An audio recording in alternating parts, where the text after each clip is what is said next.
C'est l'heure du journal de l'Afrique. Soyez les bienvenus sur France 24. À la une ce soir, les modalités des législatives du 17 novembre au Sénégal.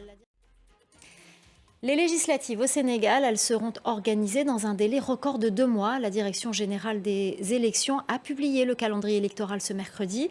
Le scrutin qui est prévu le 17 novembre est décisif pour le président Bassirou Diomaye Faye. La correspondance à Dakar d'Elimane Dao. Sécheresse et inondations en Afrique. On a beaucoup parlé des inondations ces 2 dernières semaines, mais la sécheresse frappe aussi le continent. On en parle tout de suite avec Mélissa Chemam, notre consoeur de RFI. Vous êtes journaliste du service anglophone, journaliste Afrique du service anglophone. Merci d'être avec nous de nouveau, Bonsoir, Mélissa. Myriam, bonsoir.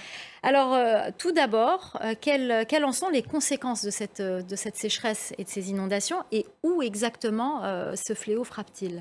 Alors c'est ça qui est compliqué, c'est que beaucoup de pays sont frappés par les deux. Merci beaucoup, Mélissa Myriam. Chemam.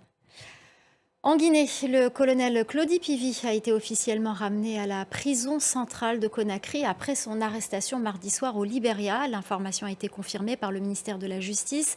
Les associations des victimes du massacre du 28 septembre et les ONG se félicitent de son arrestation, mais exigent des autorités guinéennes le respect des droits. La correspondance à Conakry de Malik Diakité.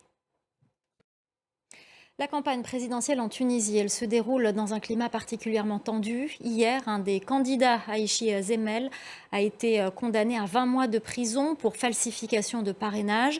Le PDG de la télévision nationale a été limogé ainsi que 2 autres cadres de sa direction ce jeudi. On fait le point avec Lilia Blaise, notre correspondante à Tunis. Et pour finir, on vous propose des retrouvailles. Vous le connaissez déjà ou on vous en parle depuis des années. Il s'appelle Iron Bibi, il est burkinabé, il fait 1,90 m, il pèse 180 kg et c'est encore lui l'homme le plus fort du monde, Clarisse Fortuné. Voilà, c'est la fin du journal de l'Afrique. Restez avec nous, l'info continue sur France 24.